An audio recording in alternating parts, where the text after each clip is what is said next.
Assalamualaikum warahmatullahi wabarakatuh. Innal hamdalillah nahmaduhu wa nasta'inuhu wa nastaghfiruh wa na'udzu billahi min shururi anfusina wa min sayyiati a'malina. May yahdihillahu fala mudilla lahu wa may yudlil fala hadiya lahu. Asyhadu an la ilaha illallah wahdahu la syarika lahu wa asyhadu anna Muhammadan 'abduhu wa rasuluh sallallahu alaihi wasallam tasliman katsira, amma ba'd. Alhamdulillah, segala puji bagi Allah Subhanahu wa taala. Rasul salam. Kita memuji Allah Subhanahu wa taala dengan pujian yang ikhlas, pujian yang tinggi, pujian kecintaan pengagungan hanya kepadanya. Kemudian salawat dan salam atas Nabi Allah Muhammad sallallahu alaihi wasallam beserta keluarga dan para sahabatnya, huwa uswatun hasanah. Rasulullah sallallahu alaihi wasallam teladan terbaik untuk seluruh manusia. Alhamdulillahilladzi bi ni'matihi tatimmu shalihat. Allah Subhanahu wa taala mempertemukan kita kembali di salah satu rumah dari rumah-rumahnya di Masjid Al-Mubarak Trika. Semoga dengan pertemuan ini Allah Subhanahu wa taala menjadikan kita orang-orang yang istiqomah di atas agamanya. Semoga Allah Subhanahu wa taala senantiasa memberikan taufiknya kepada kita semua, dan semoga Allah Subhanahu wa taala mewafatkan kita di atas Islam dan sunnah. Ikhwani fid din wal akhwat, azani Allah wa iyyakum. Pada kesempatan berbahagia ini kita melanjutkan kajian kita berkenaan dengan fikih keluarga yang diambil dari kitab Lin-Nisa'i Faqat Az-Zawjatus Salihah, khusus wanita istri yang salihah, yang mana dari pembahasan bulan lalu kita telah menerangkan bahwasanya bab seorang istri hendaknya dia taat kepada suaminya. Bab ketaatan seorang istri terhadap suaminya, dan ini salah satu dari sebab-sebab yang memasukkan seorang wanita itu masuk ke dalam surga Allah Subhanahu wa taala. Karena sebab yang paling besar yang memasukkan seorang wanita masuk ke dalam surga Allah itu 4 sebab yang insyaallah kita akan sebutkan hadis tersebut pada pembahasan kita di malam yang berbahagia ini. Qala musannif hafizahullah taala rahimahullah taala, qala Allah taala wa lahunna mithlu alladhi 'alaihinna bil ma'ruf wa lirrijali 'alaihinna darajah. Dan bagi mereka semisal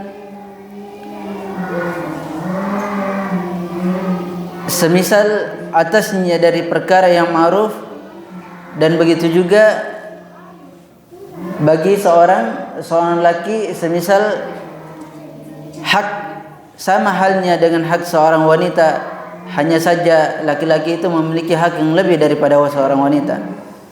Kemudian kata beliau, fa anti laki katsir minal huquqi allati yanbaghi li zawjiki an yu'tiyaki iyaha, bal yu'addu 'asiyan 'atiman indallahi ta'ala idza lam yukim bi ada'i tilkal huquq. Maka kata pengarang di sini, maka engkau seorang wanita, seorang istri itu memiliki hak yang sangat banyak sekali. Maka sepantasnya suamimu itu memberikan hakmu, hak-hak yang banyak itu kepadamu. Jika dia tidak menunaikan hak tersebut, maka dia bermaksiat kepada Allah Subhanahu wa taala. Dia berdosa apabila dia tidak memberikan hak-hak tersebut. Di antara hak-hak yang Nabi sallallahu alaihi wasallam terangkan, 4 hak besar. Ini perlu dipahami, 4 hak besar yang Nabi sallallahu alaihi wasallam terangkan atas umatnya, hak wanita, sebagaimana disebutkan dari hadis Nabi sallallahu alaihi wasallam, yaitu ketika ada seseorang bertanya tentang hak seorang wanita, annahu su'ila an haqqil mar'i 'ala zawj, apa haknya istri dari suaminya, hak seorang istri dari suaminya. Maka kata Nabi sallallahu alaihi wasallam, fa in yut'imaka idza tu'imtum, yaitu engkau memberi makan kepada mereka. Fa in yut'imuha atau yut'imaha idza ta'intum, apabila kalian makan maka engkau memberikan makan kepada wanita tersebut. Itu hak memberikan apa? Nafkah, hak memberikan nafkah kepada si istri. Ini yang pertama, ini hak yang paling besar. Kemudian wa yaksuha idza kasaut, yaitu engkau memberikan pakaian kepada mereka apabila engkau menggunakan pakaian. Ketika suami itu memiliki harta, kemudian memiliki harta kelebihan, kemudian dia belanja suatu perhiasan-perhiasan, maka dia memberikan kepada istrinya. Itu adalah hak. Wala yadrib wajha, janganlah engkau memukul wajahnya. Dia tidak boleh memukul wajah istrinya. Maka hendaknya dia pukul dengan pukulan yang sangat lemah lembut. Bahkan Syekh Sulaiman Ar-Ruhaili hafizahullah taala, dia cara memukulnya dengan cara menyentuhnya. Begitu cara memukul seorang istri, bukan dipukul kemudian dengan cubitan atau dia dicubit sampai merah, atau dengan sesuatu yang lebih keras dari itu. Sesuatu yang lebih keras dari itu. Kemudian wala yajhar illa fil bait, janganlah engkau menghajar dia kecuali di rumah. Yaitu menghajar di sini tidak mengajak istri berbicara, itu selama 3 hari. Itu di dalam syariat itu diperbolehkan. Misalnya kalau istri lagi selalu menentang, kemudian tidak mau dikasih tahu, kemudian dia tidak mau urus rumah, tidak mau urus anaknya, bahkan tidak mau urus suaminya, maka itu boleh dihajar. Yaitu dihajar itu artinya pisah ranjang dalam bahasa Indonesia. Bahasa Indonesia itu pisah ranjang, itu boleh. Maka dalam syariat terkadang para ulama memasukkan bab tentang hajar itu. Kata mereka, hendaknya seorang suami itu membangun kamar yang lebih. Misalnya dia tidak punya anak, kemudian dia membangun rumah, maka dia bangun lebih dari satu kamar di antara dia berdua. Tujuannya apa? Ada tujuan syar'i. Tujuan syar'i. Yang pertama tujuannya apabila si istri itu membangkang atau dia melawan terhadap suaminya, boleh dia menghajar. Artinya dia pisah tempat tidur. Dia tidur di kamar sebelah dan istrinya tidur di kamar sebelah. Apa sebabnya? Agar si istri itu mengetahui kesalahannya. Yang repot kalau dikasih gitu, istrinya enggak mau tahu tentang kesalahannya.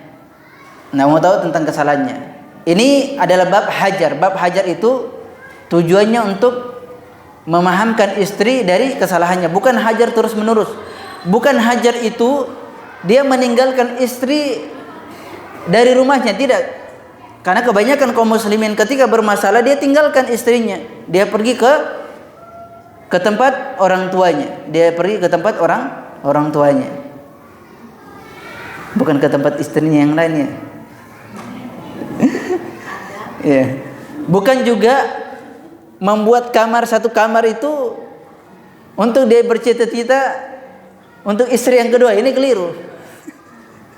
Ini juga keliru karena di dalam syariat juga itu tidak dibenarkan. Istri itu satu rumah. Misalnya dia punya 2 istri satu rumah, di dalam syariat itu tidak dibenarkan kecuali dia naik ke atas, itu bertingkat. Dan ini bab yang sangat sulit sekali. Tidak gampang. Maka oleh sebab itu satu membahagikan itu lebih afdal. Ini 4 hak yang besar yang harus diberikan kepada istri, yaitu memberikan makan kepadanya, memberikan pakaian, perhiasan, kemudian tidak memukul wajahnya, dan memukulnya dengan pukulan yang sangat pelan sekali, pukulan yang mendidik. Itu tidak mencubitnya, apalagi cubitan kecil ya. Kemudian tidak menghajarnya, menghajar. Itu meninggalkan rumahnya.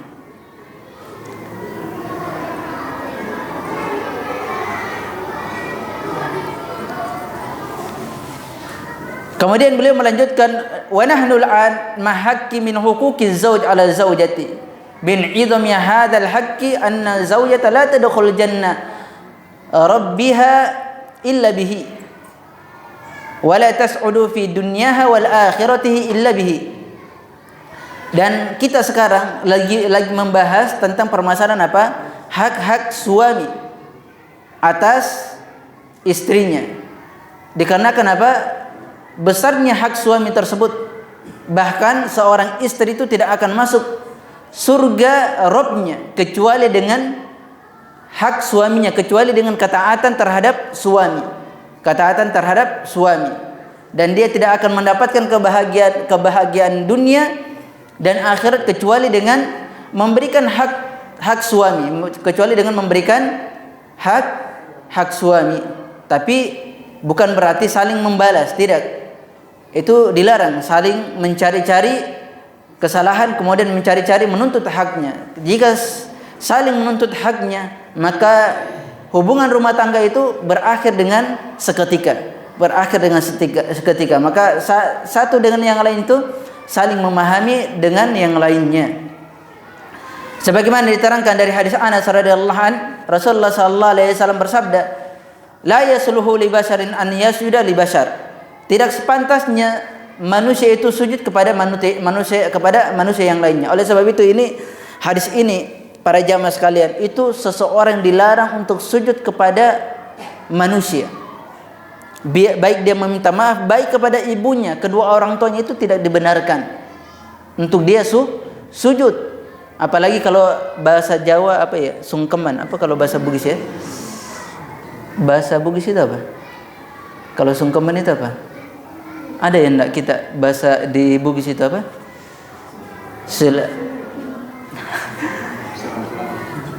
Bukan.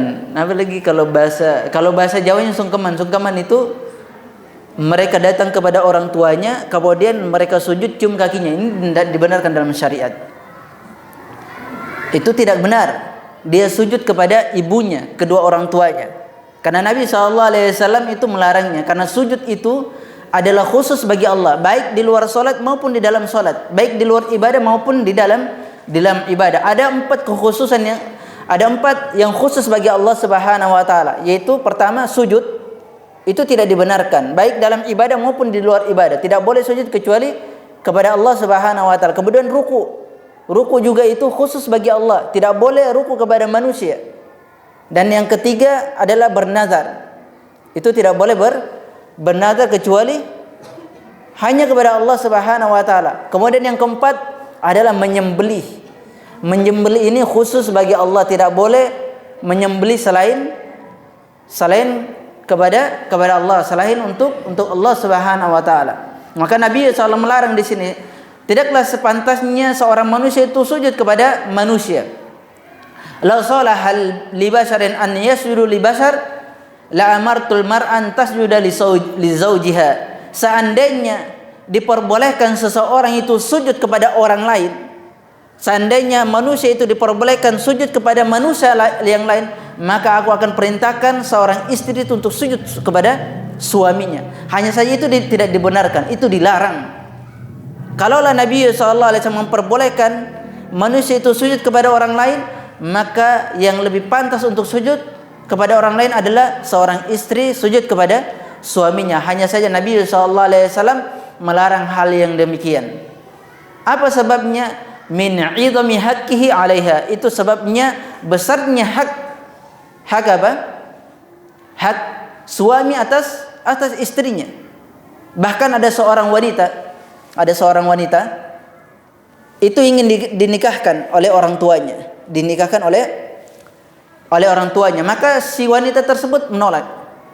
Hingga orang tuanya datang kepada Nabi sallallahu alaihi wasallam, "Ya Rasulullah, aku ingin menikahkan anakku kepada orang lain, tapi dia enggan." Maka wanita itu bertanya kepada Nabi sallallahu alaihi wasallam, "Ya Rasulullah, apa hak seorang istri kepada suaminya? Apa haknya?" Maka kata Nabi sallallahu alaihi wasallam, "Seandainya suamimu itu penuh dengan nanah atau penuh dengan darah seluruh tubuhnya, kemudian engkau membersihkan dengan lidahmu, itu tidak akan cukup ketaatanmu. Dianggap engkau taat kepada istrimu, itu belum cukup. Dianggap taat kepada suami.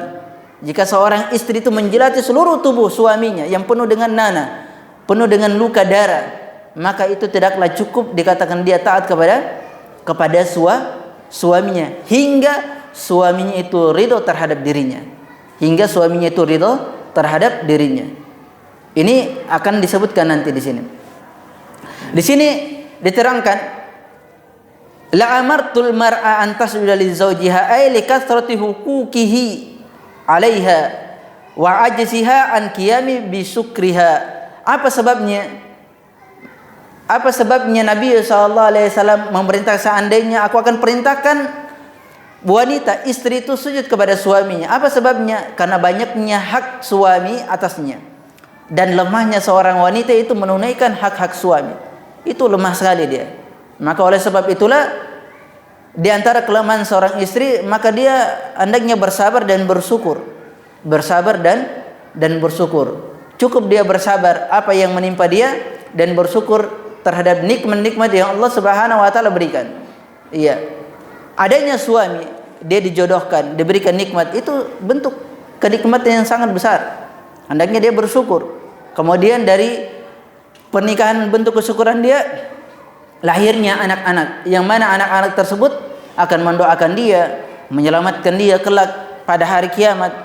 Karena doa orang yang soleh, seorang anak yang soleh itu adalah amalan jariah yang tidak akan pernah terputus. Oleh sebab itu dianjurkan juga memperbanyak anak. Jangan KB, harus memperbanyak. Karena itu akan membuat bangga Nabi SAW. Kemudian kalau banyak anak itu berapa banyak yang anak yang soleh itu akan mendoakan orang tuanya. Bahkan ketika anak itu menjadi penghafal Al-Quranul Karim, itu luar biasa. Yang mana pada hari kiamat orang tuanya itu mendapatkan apa? Taj. Mahkota. Yang orang tuanya itu kaget, ini dari mana tiba-tiba ada mahkota yang diberikan kepadanya. Tiba-tiba ada mahkota. Itu disebabkan oleh anak-anak soleh yang menghafal Al-Quranul Karim. Ini pentingnya, apalagi kalau anak solehnya ada 10, ada 12, Masya Allah. Itu lebih banyak lagi, atau lebih banyak lagi, bisa 20, 30. Dengan istri yang berbeda ya, bukan menggunakan satu istri, karena satu istri tidak cukup. Kalau 20. Iya.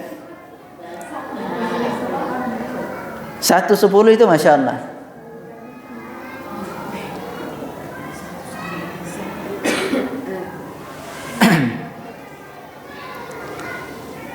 Kemudian bal inna Rasulullah sallallahu alaihi wasallam yaj'alu min al-asbab allati yatawaqqafu 'alaiha dukhulul jannah.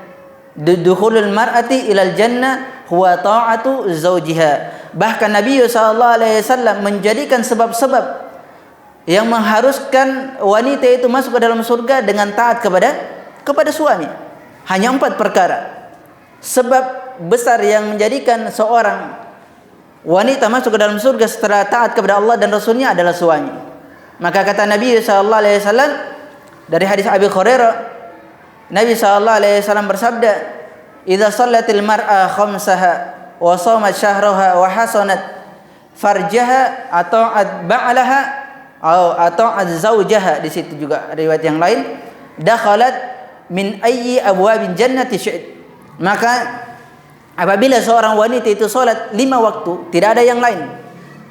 Dia tidak salat kecuali hanya 5 waktu saja. Dia tidak salat sunnah, dia tidak sholat sunnah rawatib, dia tidak sholatul lail, hanya 5 waktu.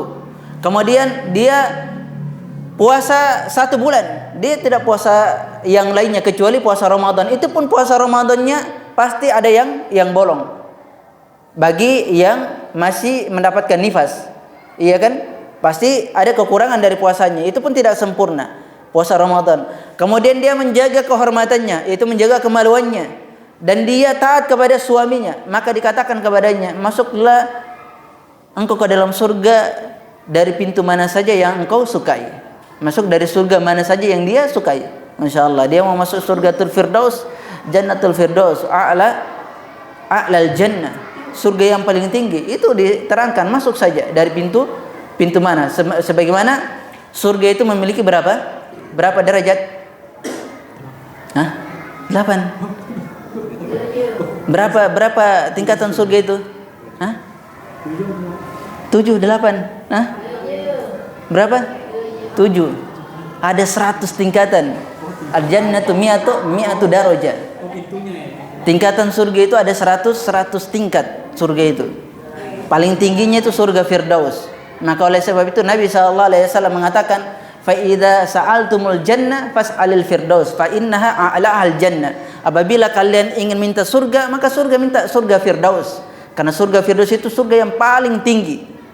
Paling tingginya. Maka minta dalam salat, Allahumma inni as'aluka jannatal firdaus. Ya Allah, aku minta kepada Engkau surga Firdaus. Karena memang seseorang itu disuruh meminta surga. Jangan tidak pernah meminta surga. Setiap berdoa harus minta surga, dimasukkan ke dalam surga Allah Subhanahu wa taala. Sampai jam berapa? Berapa menit lagi? 10. Tanya jauhnya berapa menit? Jauhnya.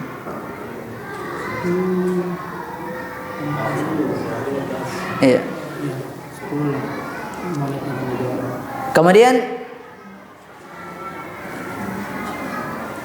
kata beliau, fata'atu zat min khuluqil hasanah alladhi huwa qawamu hayati zawjiyah as-salihah atau zawjatu salihah wa alaihi madaru sa'adati fid dunya wal akhirah. Maka taat kepada suami termasuk akhlak yang mulia, yang mana dia adalah sesuatu yang menegakkan hubungan rumah tangga, dan itu adalah poros kebahagiaan dunia dan akhirat. Dan ketaatan suami itu adalah porosnya. Kalau taat kepada Allah dan Rasulnya itu mudah. Yang paling sulit itu adalah taat kepada suami, karena dia diakhirkan. Maka di sini salat 5 waktu. Salat 5 waktu itu apa? Taat kepada Allah. Kemudian menjaga kehormatannya, dia berpuasa, itu taat kepada Allah dan Rasulnya, dan menjaga kehormatannya. Kemudian yang terakhir itu digandakan apa? Taat kepada suami. Kenapa dia akhirkan taat kepada suami? Karena itu yang paling berat. Taat kepada suami itu sesuatu yang paling berat. Kalau kepada Allah dan Rasulnya itu sangatlah mudah bagi ahlu tauhid, orang-orang yang mentauhidkan Allah Subhanahu wa taala. Maka dia adalah taat kepada suami itu poros kebahagiaan di dunia dan di akhirat, dunia dan akhirat. Kemudian laqad 'allama an-nabiy sallallahu alaihi wasallam nisa'al mu'minat anna tariqa ilal jannati yabda'u ba'da ta'atillahi wa rasulih sallallahu alaihi wasallam bi ta'atiz zauj. Bahwasanya sungguh Nabi sallallahu alaihi wasallam itu mengajarkan wanita-wanita yang mukminah, mengajarkan dia bahwasanya jalan menuju surga yubda'u, di sini ya bukan yabda'u, yubda'u ba'da ta'atillah, itu dimulai dengan ketaatan kepada Allah Subhanahu wa taala terlebih dahulu. Kemudian setelahnya taat kepada Rasulnya sallallahu alaihi wasallam. Kemudian yang ketiga adalah taat kepada suami. Ini bagi istri. Ini jalannya, taat kepada Allah, Rasulnya dan suami. Itu sudah cukup.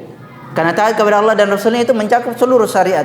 Tapi belum mencakup taat kepada suami. Sebelum dia taat kepada suami, maka dia belumlah dikatakan orang-orang yang menempuh jalan menuju surga Allah Subhanahu wa taala. Kata beliau, halummi nata'ammal fi hadzal hadis an-nabawi syarif. Maka marilah kita merenungkan hadis yang mulia Nabi sallallahu alaihi wasallam. Apa hadisnya? An Husain ibn Mihsan anna ammatan lahu atan Nabiy sallallahu alaihi wasallam fi hajatin laha falamma faragat min hajatiha qala laha Nabiy sallallahu alaihi wasallam adatu zawjin ant. Dari Husain ibn Mihsan bahwasanya bibinya mendatangi Nabi sallallahu alaihi wasallam pada satu keperluan. Maka tatkala keperluan itu telah selesai, maka Nabi SAW bertanya kepada bibi dari Husain ibn Mihsan. Dia mengatakan, apakah engkau memiliki suami? Dia mengatakan kepada bibi dari sahabat tersebut, apakah engkau memiliki suami? Maka kata bibinya, na'am, saya memiliki suami. Iya, saya memiliki suami. Kaifa anti minhu? Bagaimana engkau di sisi suamimu? Bagaimanakah engkau di sisi suamimu? Kata wanita tersebut, ma'aluhu illa ma'ajastu anhu. Aku tidak pernah mengurangi hak-hak suamiku, dan aku tidak pernah menolak sedikit pun apa yang dia perintahkan, kecuali apa yang aku tidak mampu. Kecuali apa yang aku tidak mampu. Maka kata Nabi sallallahu alaihi wasallam, "Fanturi aina anti min, fa inna ma huwa jannatuki wa naruk." Maka lihatlah, perhatikanlah dirimu terhadap suamimu. Perhatikan dirimu di depan suamimu, karena sesungguhnya suamimu itu adalah surga dan nerakamu. Suamimu adalah surga dan nerakamu, yaitu jalan menuju surga Allah Subhanahu wa taala itu ada pada suami. Begitu jalan juga menuju neraka Allah Subhanahu wa taala terletak pada suami, yaitu huwa jannatuki wa naruki bi ta'atik lahu fa huwa jannatulak arada sababan musilan ilal jannah ka asabil ukhra allati ya'khudhu bihan nas wa tusiluhum ila ridwanillahi wa jannatihi. Dan ini adalah Nabi SAW menginginkan sebab yang seseorang sampai ke dalam surga, sampai kepada surga adalah sebab seorang wanita, yaitu dengan taat kepada suami. Itu adalah sebabnya, taat kepada suaminya. Inilah keadaan istri yang salihah. Ini adalah keadaan istri yang salihah. Sudah dulu ya. Silakan kalau ada yang bertanya. 5 menit lagi kan? Iya. Silakan kalau ada yang ingin bertanya. Ya, alhamdulillah, itulah penyampaian materi terkait kajian fikih keluarga, dan tentunya ada beberapa hal yang saya not. Yang pertama, bagaimana kemudian hak-hak seorang istri terhadap suaminya dan hak suami terhadap istrinya.